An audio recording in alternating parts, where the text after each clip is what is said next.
Good morning, everyone. It's Gail, and I'm here in California. It's 9:30 in the morning on Sunday, and just happy to be here with you. As people come on, you're welcome to say hello in the comments box, and I'll be able to see those. So I appreciate the opportunity to be here with you today. So our topic today is finding freedom from fear, stress, and anxiety.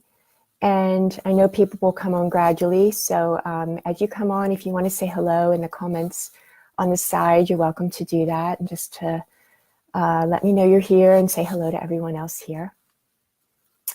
So that's great. So finding freedom from fear, stress, and anxiety. The reason that I wanted to talk about this particular topic and converse about it, because I'll be able to read your comments. Hi, Lori. It's a topic that I hear a lot about. I have a lot of people coming to me telling me that they feel anxious and that that's a problem for them. And worried, stressed. I kind of group them all together because fear, stress, and anxiety are cousins of one another. They're all kind of fear-based and come from a contracted place within us. So it makes sense to talk about them all together. So just check in for a minute with your own experience and just take a breath. And let's take a moment for us all to join here together. And if you want to close your eyes, you're welcome to do that.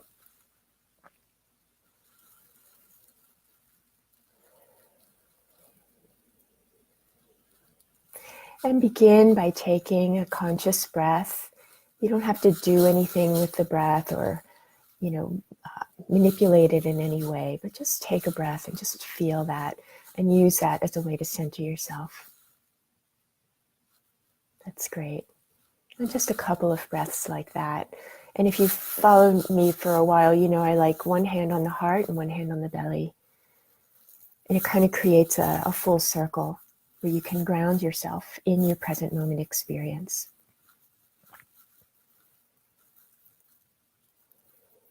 So just listening to the sound of my voice and allowing yourself to be centered here.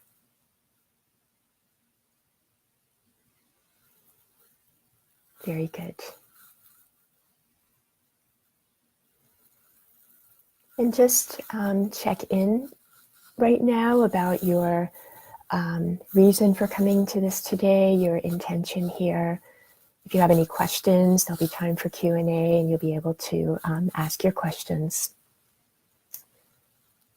Or tell me what's going on that you'd like some help with, because I'm happy to help. Just what's going on with you about fear, stress, or anxiety.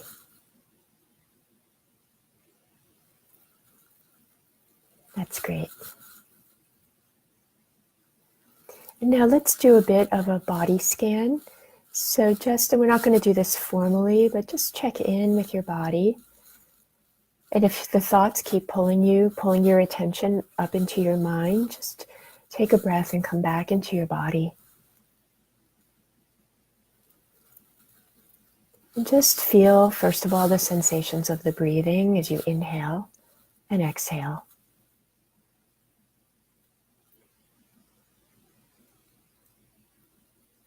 And then opening up to see what other sensations are present. And not with any drama at all, just simply allowing, noticing what's here. It's very simple. We're not trying to change anything or calm anything down. It's just about noticing the sensations that are present right now. And it might be contraction or tingling or vibration or agitation somewhere, or a sense of calm and ease, and lightness, maybe joy.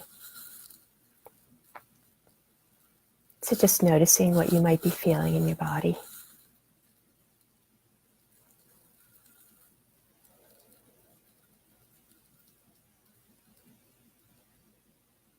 That's great. And now I want to invite you to expand your attention. So instead of, trying to focus and find the sensations in your body, just open your attention to include everything. And that means that your attention begins to lean into itself. So you're not paying attention to any specific thing happening in your body or your mind or your environment, although those things are there. But your attention rests on this presence, on itself, on this being aware, spaciousness.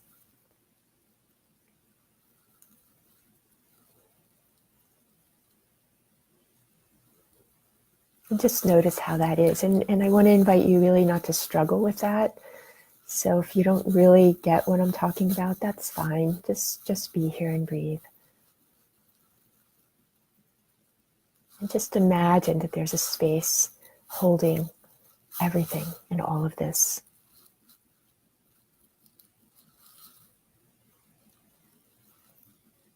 And by all of this, I mean everything included. Thoughts, feelings,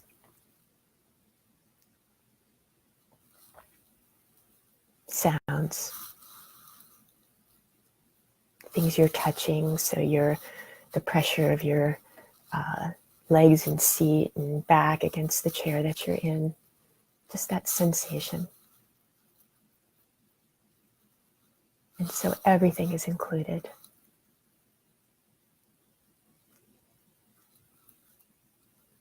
Great. So I'm going to say a few words, and just to let you know, I am seeing your question, Lori, so I'll get to that. And hi, Suling, I'm not sure how to say that. Hello from San Diego.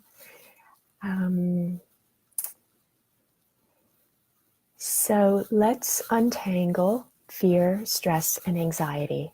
And like I said before, they're cousins of one another, so they have a similar dynamic to them. So let's start with fear. So if you feel fear, and if fear is a problem for you, it's related to the fact that there are thoughts running through your mind, and that's number one. Number two, your attention is glued to those thoughts. And number three, you are believing those thoughts.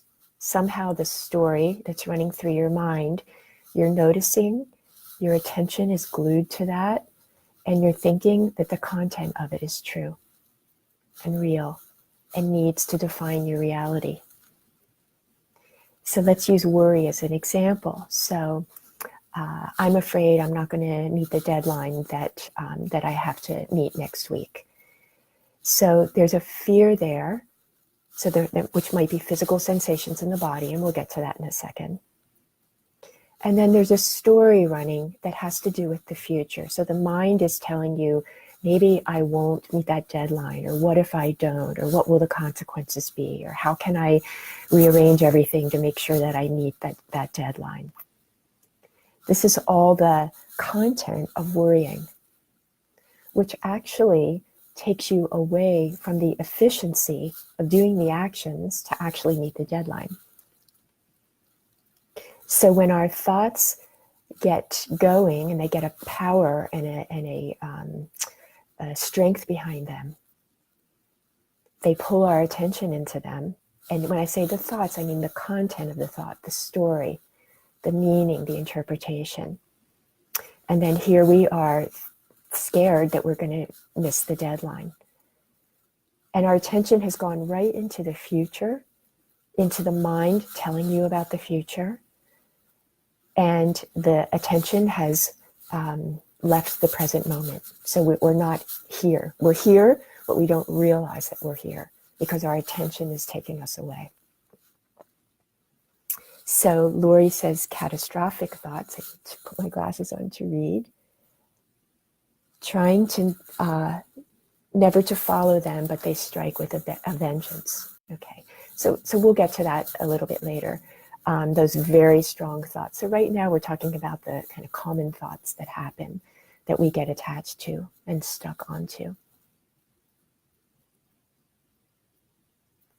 So really important in learning to work with fear, stress, and anxiety is, first of all, to bring our attention into ourselves, into our own inner landscape, our inner experience.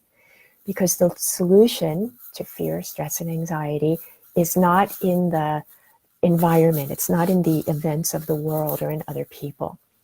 Certainly, if there's a problem to solve and there are actions to take to solve the problem, go ahead and do that. And that's a very simple way to tie up the problem and be able to move on. But in anxiety and stress, we end up spinning in our minds in something that we can't do anything about. And that's where we experience a fair amount of suffering for some of us. So good to be able to recognize when the story is running. And sometimes the story is subtle. So if you experience a lot of anxiety, even to say, I'm anxious, and with an energy behind it, or this is never going to stop, or this feels so horrible, that's already the beginning of a story. So anything mental is a story.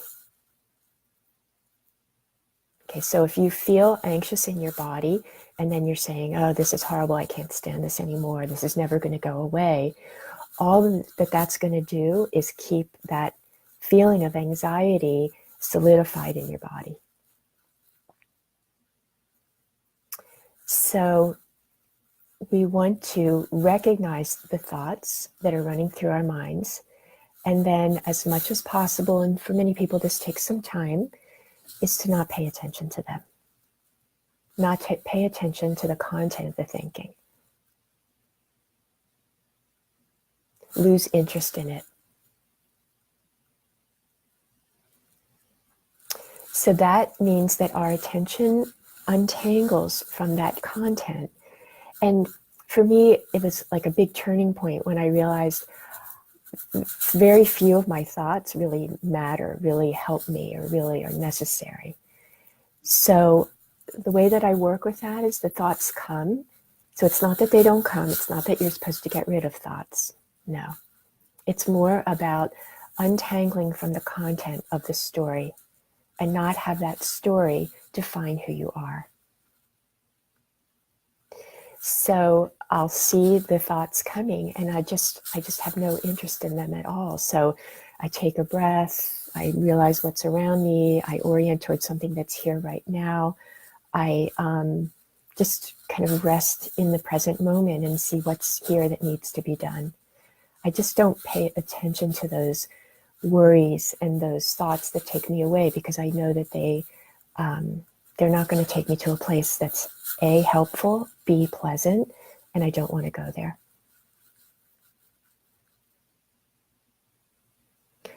So I'm going to take a look here.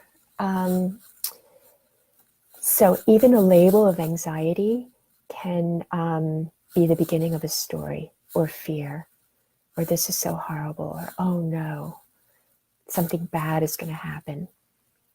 The fearful mind creates negative thoughts about the future. The fearful mind is designed really to protect you, although it can a little bit, and then the rest of it, it's not doing a very good job. So these thoughts are about protecting you about the bad things that might happen in the future, keeping you on guard, making you feel like you need to be vigilant and in control all the time. That's the purpose of these thoughts.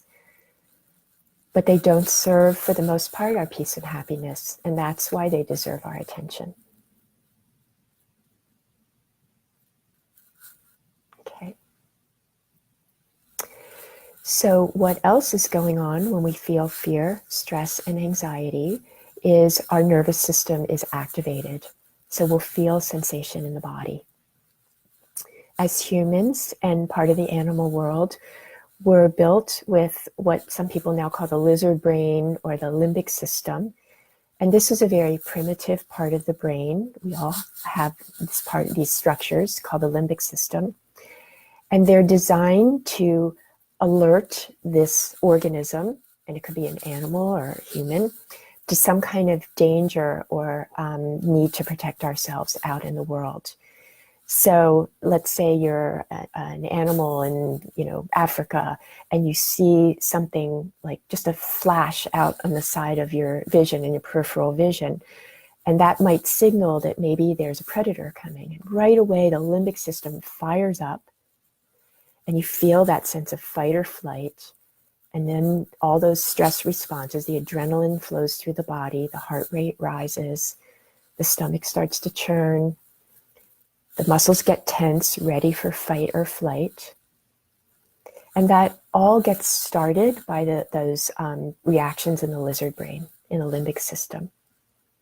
So that's what's happening to us. And when we're stuck in a loop in anxiety and stress, we've just gotten, so what happens with animals is the threat comes, they deal with it, and then for many of them, they shake it off, and then they move on to the next thing. So it doesn't stick. They're very much in the moment. Something needs to happen in the moment, they deal with it, and then when it's over, they shake it off and they move on, and then until the next time.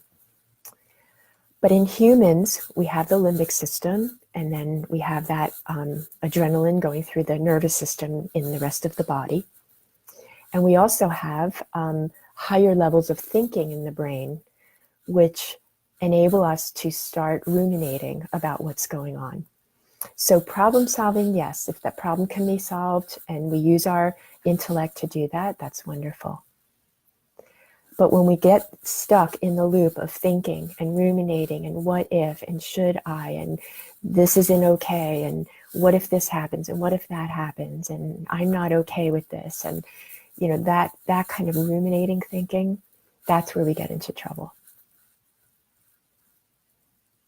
So when I talk a lot about untangling attention from the story, losing interest in the story, what's happened there is that the intellect of the human brain has taken hold and is kind of stuck trying to figure everything out when it really can't be figured out. And then when we lose attention we bring our attention away from those thoughts, we lose interest in them. And then we can open with awareness to the physical sensations in the body, and I'll talk more about that in a second. We've totally shifted our experience. And we do that over and over.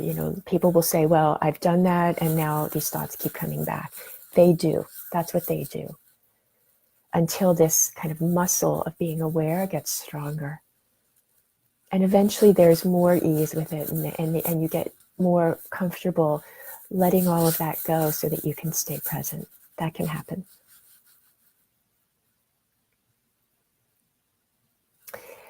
So I want to mention avoidance strategies that we use when we feel stress and anxiety. And so what we're talking about here is a very heartfelt and kind and intelligent way to deal with these experiences of fear, stress, and anxiety.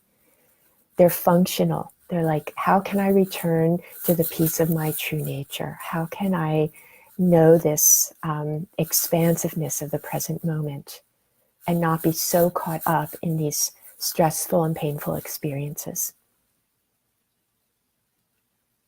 So this is what we're talking about here today. But if we're not bringing that kind of intelligence to these experiences, many of us use avoidance strategies.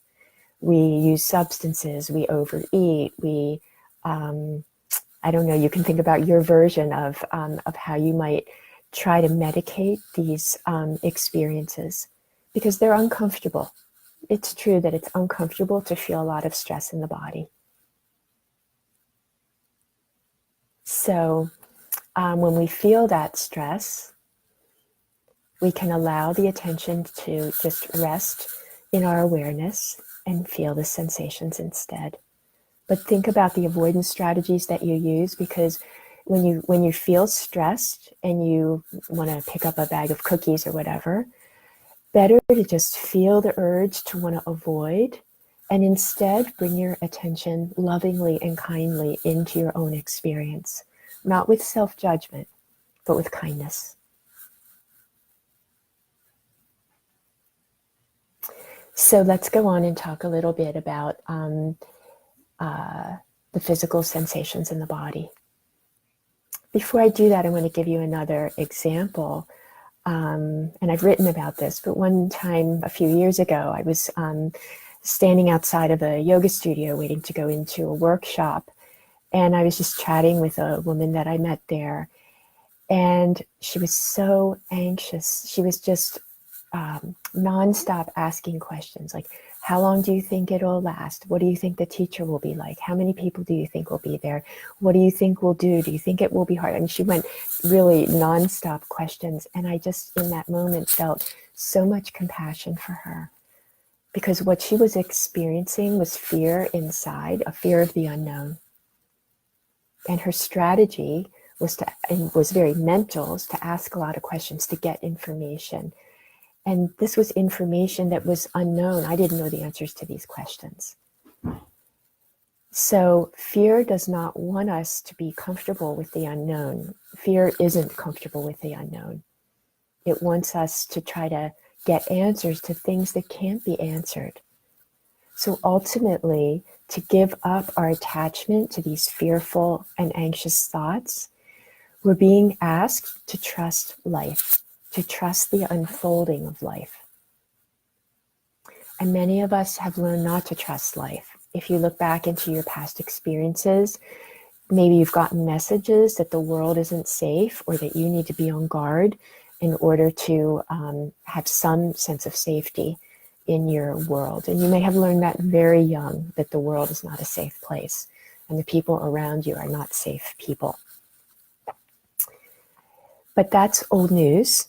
And so when we grow up, we're in adulthood, we're functioning, we're trying to deal with the places that we get stuck. We don't want to feel the pain that we feel. We're being asked to do something quite radical, which is to trust life.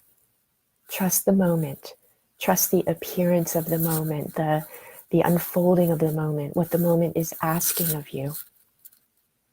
So fear is kind of out there in the world, like a vigilance, looking at everything. What am I supposed to do? How can I protect myself? How can I keep myself safe?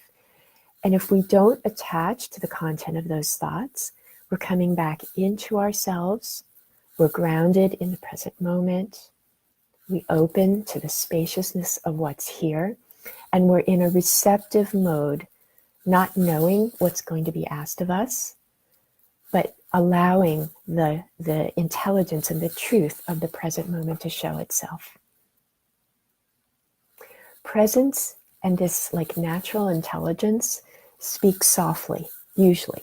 It usually doesn't scream to us. It kind of whispers, go this way, go that way.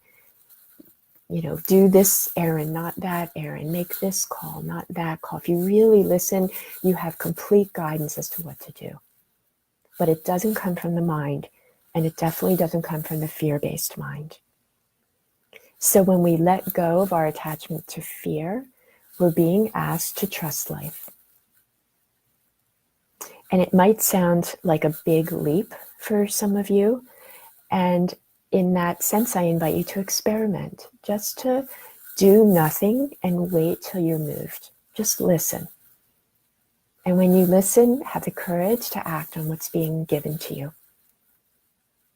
And I can tell you from where I sit, it's a lovely way to live. Very flowy, stress-free. Not that I never have stress, I do sometimes, but for the most part, just very flowy and relaxing and allowing.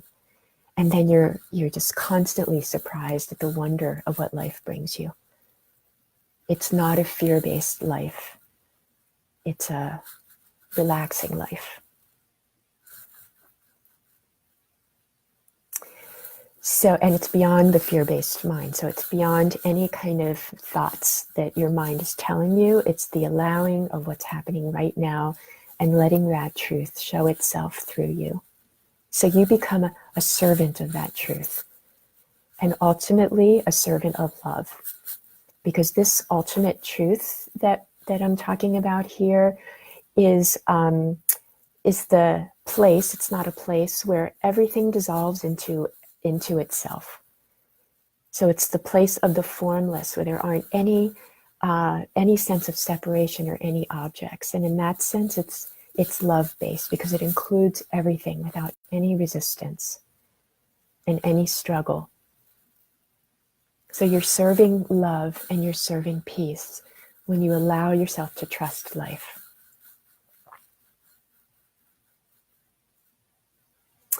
So let me talk a little bit about the body, because there's a lot of physical component, to fear, stress, and anxiety. We feel it in our bodies.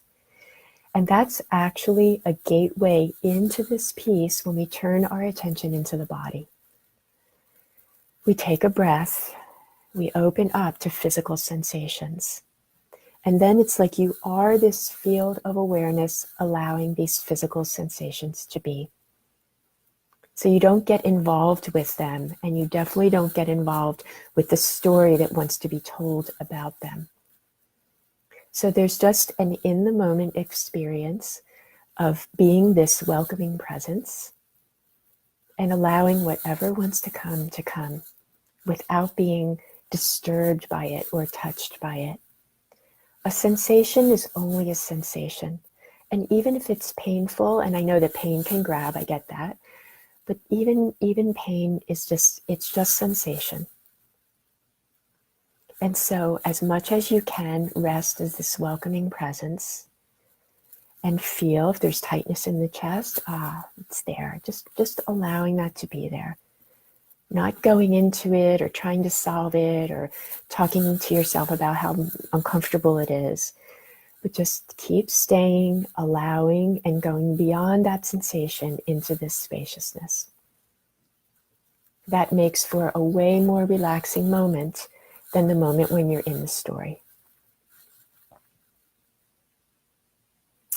So I want to take a look now at the questions, if there are any, and feel free. Hi, Malcolm. Kathy Kennard, oh my goodness, I went to elementary school with her. Hi, Kathy. And Jennifer, hi. Okay. Gay, love from Michigan, must be cold up there. Karen, hello, Karen. Okay.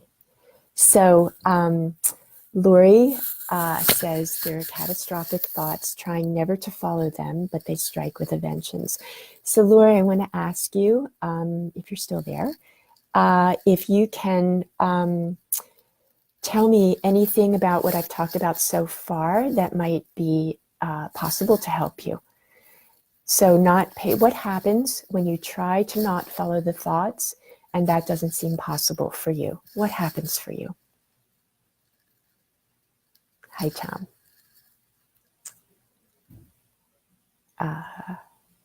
Okay. So let me just say, so I'm not hearing from Lori, but let me just say a couple words about that. So some of us have very grabby thoughts, and they're the same stories that go over and over in our minds.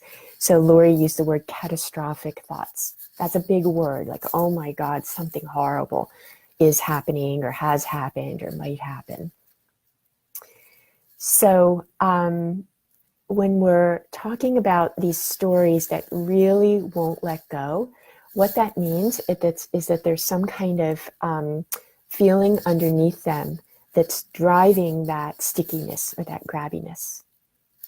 Okay, so there's a feeling that's behind that. So, maybe if Lori is having catastrophic thoughts, and I want to keep checking. Okay, if Lori is having catastrophic thoughts, maybe those are just very familiar to her and trying to protect her, but they're maybe terror-based, if she's using the word catastrophic.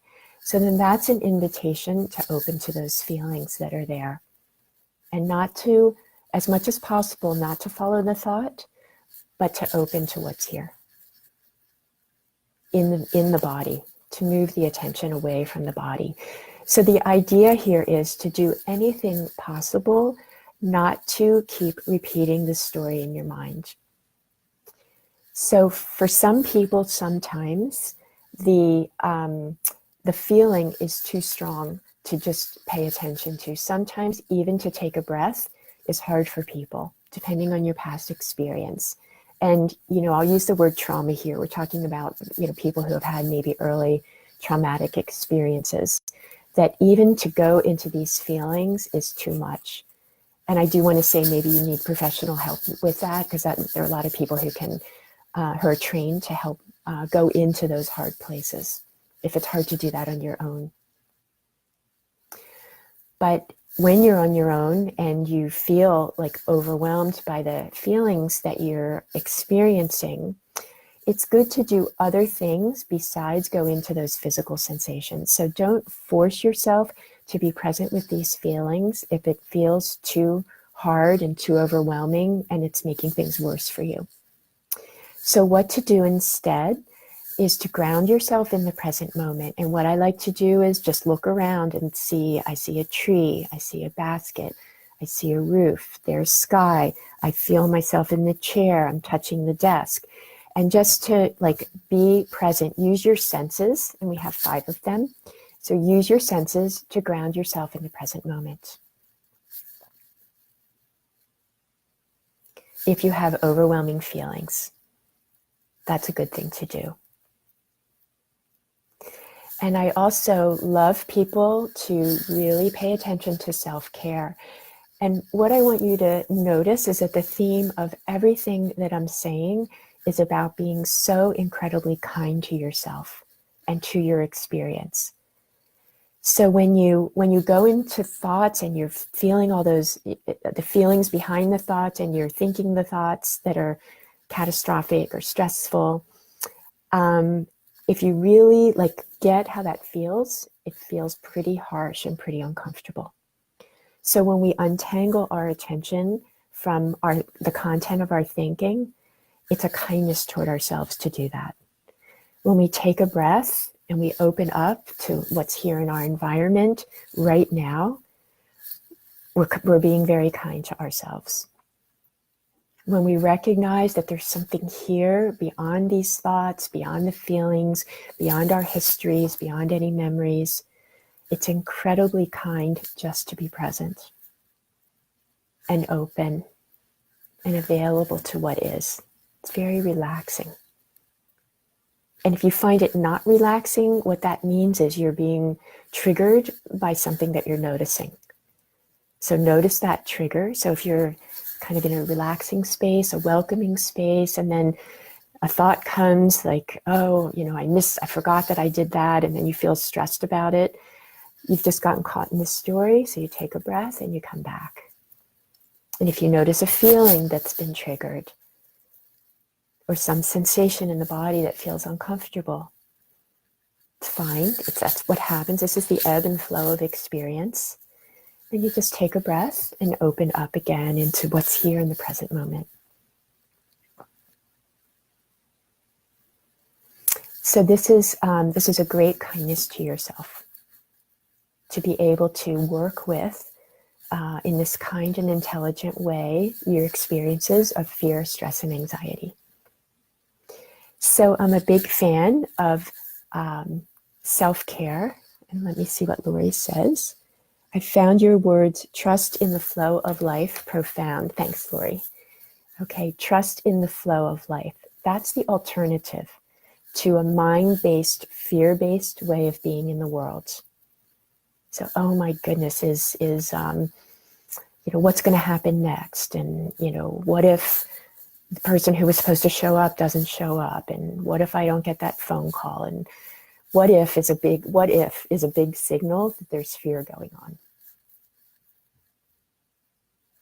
So the alternative and the more aligned way to be, and I say aligned with the truth of reality. So trusting in the flow of life, this flow is here. Whether we're paying attention to it or not, there is a flow of experience, an unfolding that's very natural of life. And like I said before, we usually need to be quiet to hear it.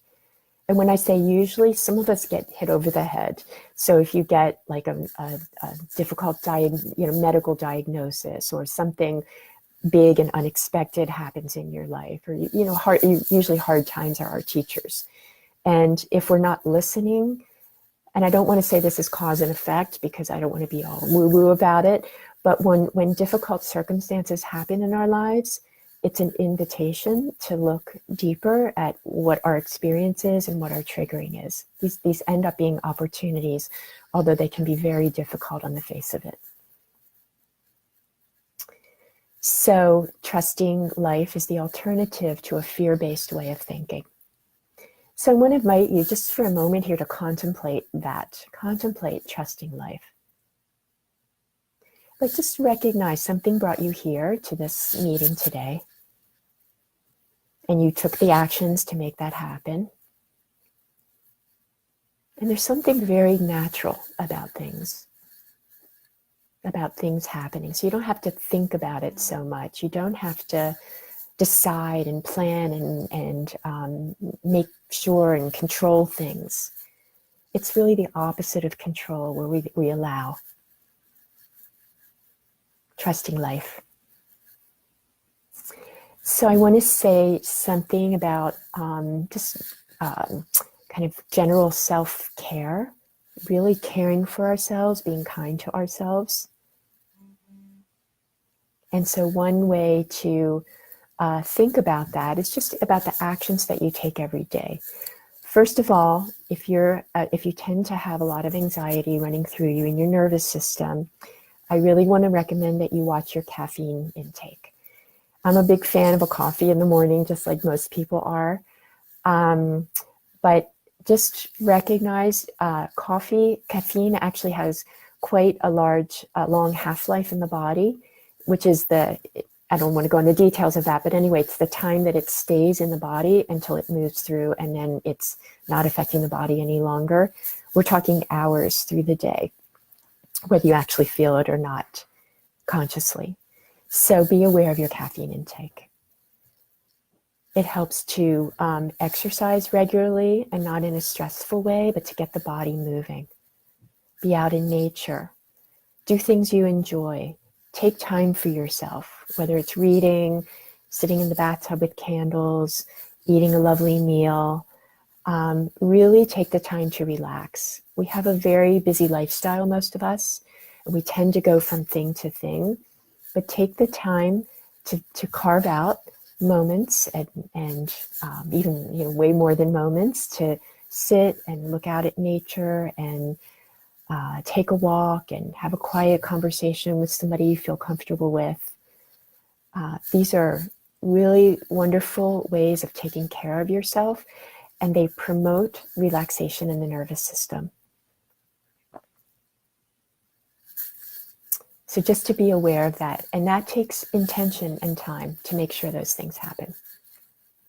Okay, I'm going to go ahead now and look and see if there are any other questions, and if there are questions or comments, hi Juan, or anything that you'd like to ask.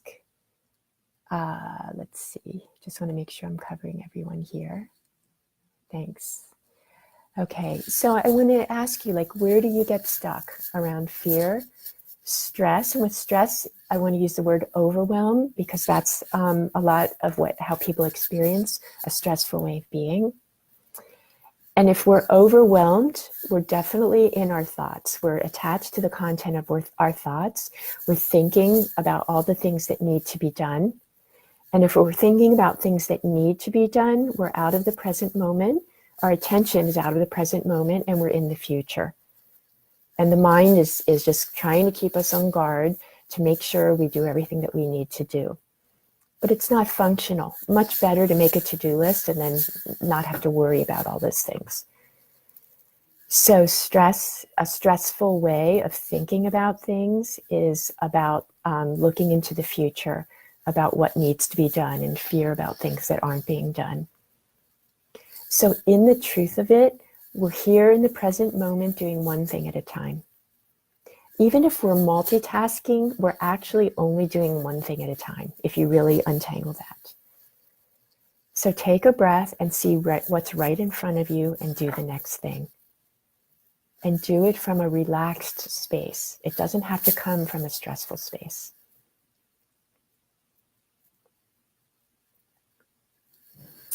So any comments? I'm really here to support you in any way I can. So if you have any ways that you want to tell me about that you get stuck that I can help you with, I'm happy to do that. And just write that in the comments. And in the meantime, until that happens, you don't have to go into your mind trying to think of what you want to say. Just take a breath. Feel yourself here. Have that breath go right into the gut, into the belly. Take an expanded breath. And open to all of what's here right now. Just hearing the sound of my voice. And your eyes may be closed or open. And if they're open, just notice that you can see things, you can get visual input, but you can still stay very centered and grounded in this being aware experience. So you can see something just really from a visual, perceptual point of view, but you don't have to make a story out of it. You don't even have to name it. You can see shapes and colors. And then you're kind of oriented in the world, but you're not making stories out of everything.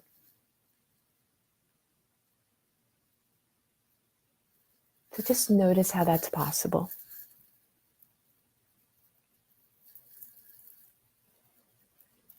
And right now, you are trusting life. You're allowing whatever is here to unfold. You're letting yourself be in this natural flow.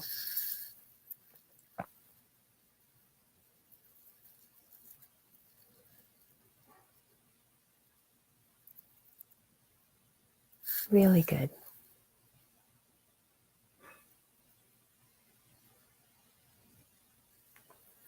So I'm happy to talk about whatever you're wanting more information about or questions that you might have. So if there's anything else you want me to touch on or go into more deeply, please let me know.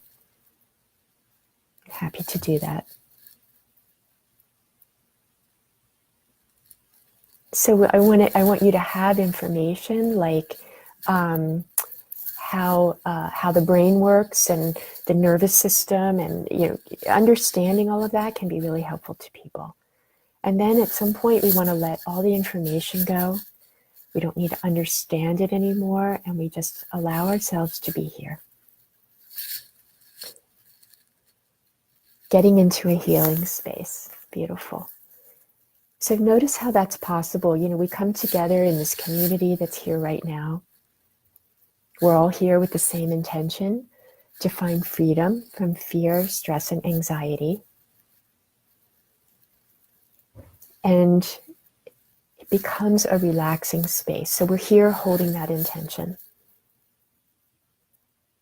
that we can be stress-free, not in the content of the mind, but right here in the moment with what's here. There's a certain okayness about it.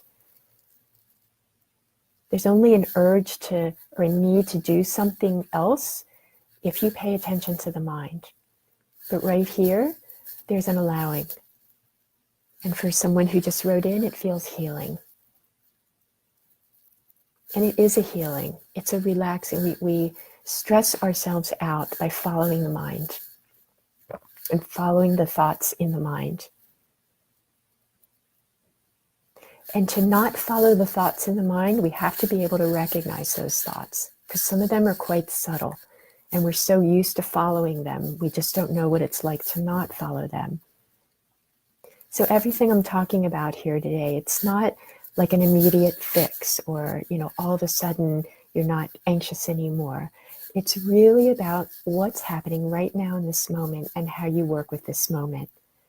Are you in the mind believing all the thoughts? Are you doing some kind of behavior that's an avoidance or an ignoring or takes you away from your direct experience? Or do you do the wise alternative, which is bring your attention in lovingly to what's happening right now? That's the wise choice to make. And I don't want to say that from a place of judgment. I just want to lay it out. When we believe our thoughts, we're stressed. When we think we should be doing something differently than we are, we're stressed. When we avoid our present moment experience, there's separation and we feel alienated. So that's factual. But when we bring our attention into the present moment, we noticed another fact, that it becomes healing and relaxing. And we notice that right here, there's a sense of safety. There's an anchor that you can lean into and trust.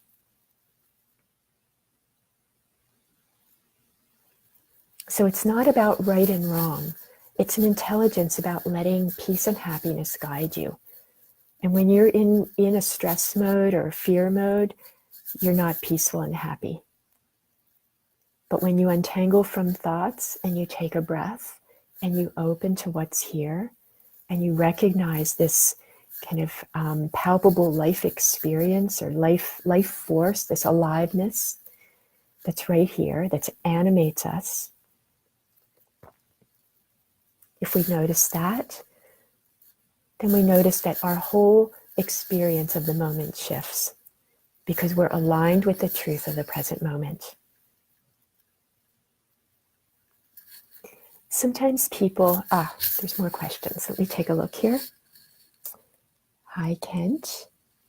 Can you speak more about accepting challenges to be open or willing to face difficult emotions held from an early age, both as encourager to test those waters and as a receiver of such a push? So, there's no easy fix for this. If you're suffering from, and I need to keep my glasses on, sorry, I know there's a glare. So if emotions and beliefs are held from an early age, and you know that, there's an invitation here to deal with it. If you turn away and you do avoidance strategies and you stay in the content of the mind, you probably know what that's like. It's not a very peaceful and happy place to be. But the peace becomes possible and the healing when we turn toward our experience and we're authentic with things as they are. So where does the inspiration come to do that? It comes from grace. It comes from knowing that you're suffering and not wanting to suffer anymore. It comes from that that truth running through you that eventually becomes so strong that you can't not pay attention to it. And then you're willing.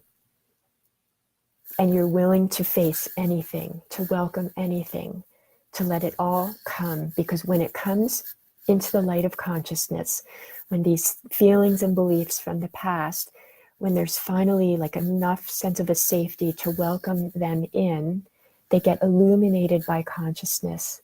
And that's what sets them up for liberation. If they're underneath the surface of our awareness, they're not going to heal. So it's about bringing those out into awareness to be seen and felt and ultimately let go of. So it takes courage, especially when those beliefs and feelings might be really difficult. And I get that. Some of us have had a very hard time in the past. But ignoring that, all of that, and how it's showing up for us now in the present doesn't help. We know the patterns that keep recurring. And if we look, we go, that's a similar dynamic to what happened to me in the past.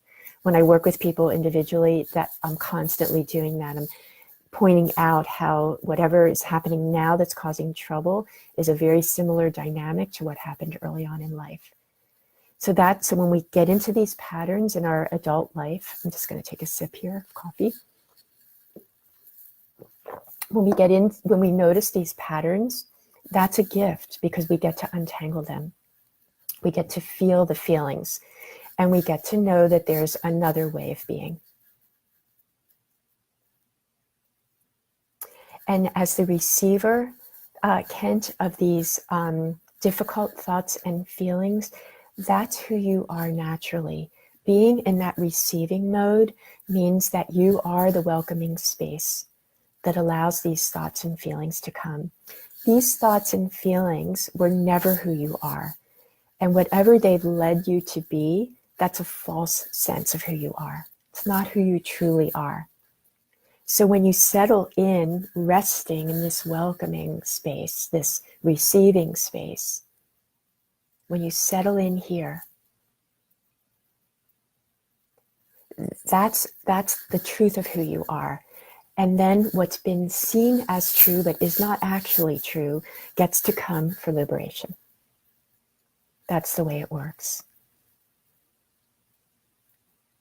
So I encourage you, I support you. I encourage you and I support you 100% in doing this work. I also want to say, if you need to get professional help, work with somebody who's schooled in early trauma to be able to help you with that. Okay, thank you for that question. I'm sure you're not the only one who has it. Liz, can you please speak about forgiveness? Are you speaking, I'm assuming you're speaking about forgiving someone else. Sure.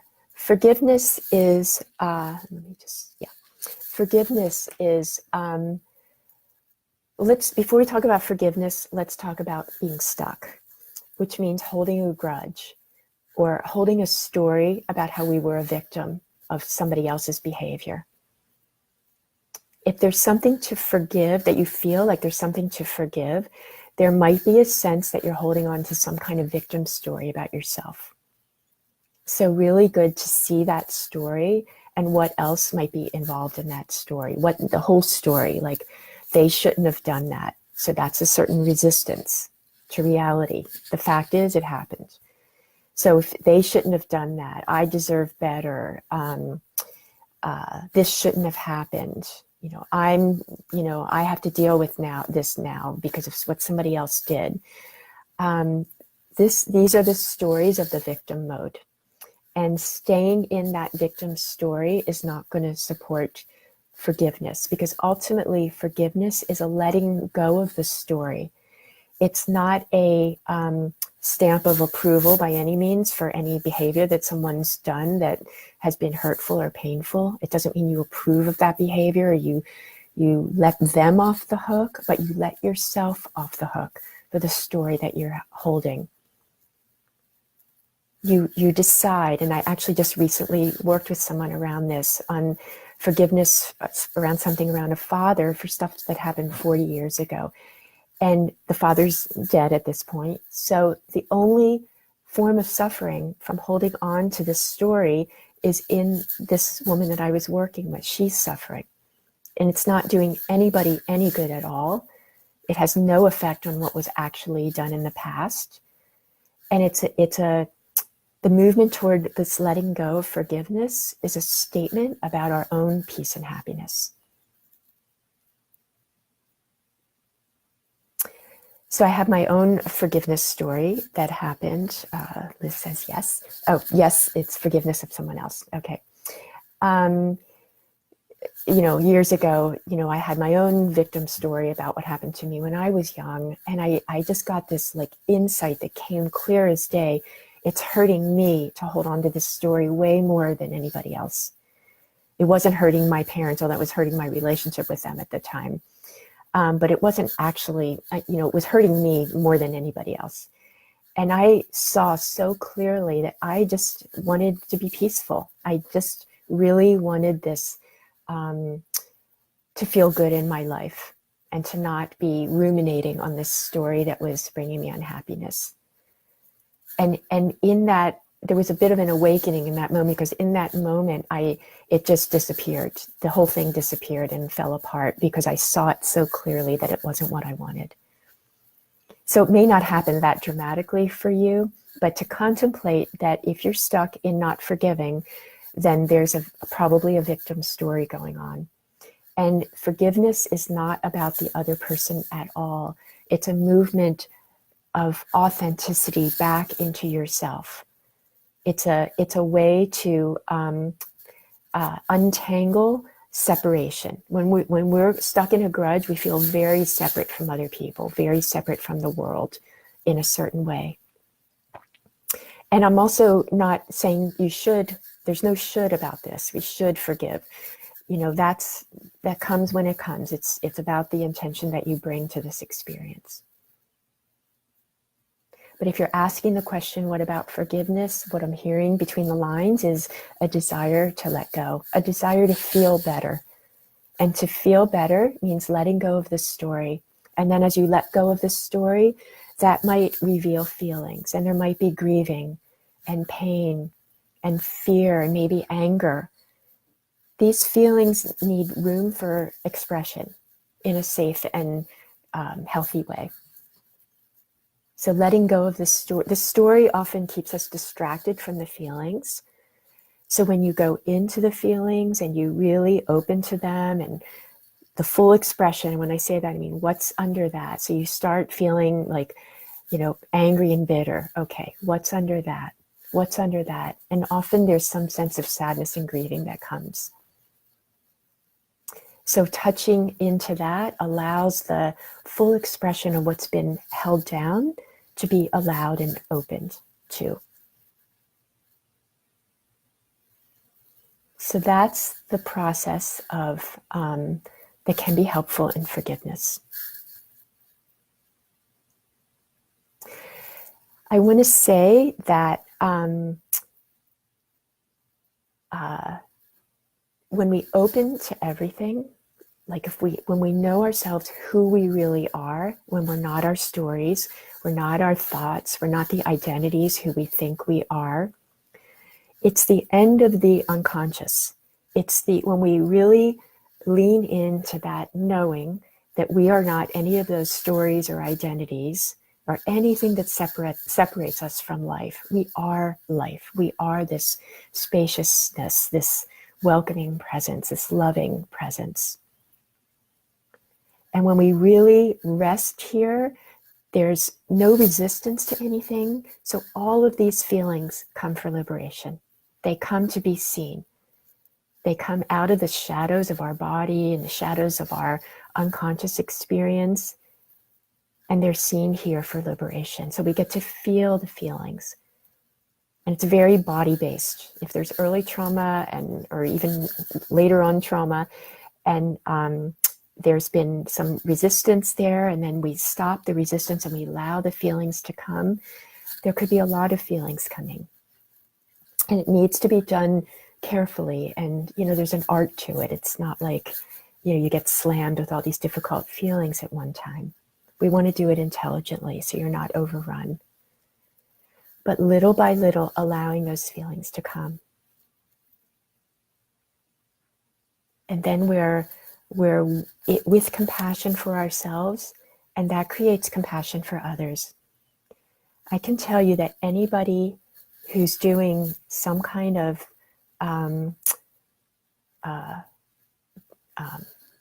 difficult behavior, act some way that triggers us, that is that's negative toward other people in any way, that person is hurting. So it comes out often as a kind of behavior that we get angry about or we want to recoil from. But if you go behind that, you will see a person who's hurting, just like you hurt sometimes. And then we can have compassion for other people's pain. And I'm not suggesting that we take, that people who've done, I'm just thinking of some tragic things that have happened recently, people have they come from very, very difficult places, but behind that is pain. So if you can't have compassion for that, at least have understanding that everyone is hurting in that way if they do things like that. Okay. You're welcome, Liz. So I just want to finish up here for today. I want to thank you all so much for coming and asking questions and being interested in this most important, in my opinion, essential conversation of liberation from fear, stress, and anxiety. And knowing that it's possible to find freedom. When you ask a question about what do I do about all these old thoughts and feelings from the past, or forgiveness, These are beautiful questions that say to me there's an interest in freedom. Keep that interest in freedom alive because it will serve you very well. And know that in any moment, it's possible to turn away from a stressful story, to not let fear be the driver, and to open to this spaciousness and trust life. That's what's here and available in any moment. And if we get caught up and we miss that, we can always just realize it and come back over and over and over. So I want to thank you so much for coming, all of you today. And I wish you well. And I'm sure I'll do another Facebook Live at some point in a month or so. And I love that you came to listen and participate, and I wish you well. Okay, take care, everyone. Have a beautiful day. Bye-bye.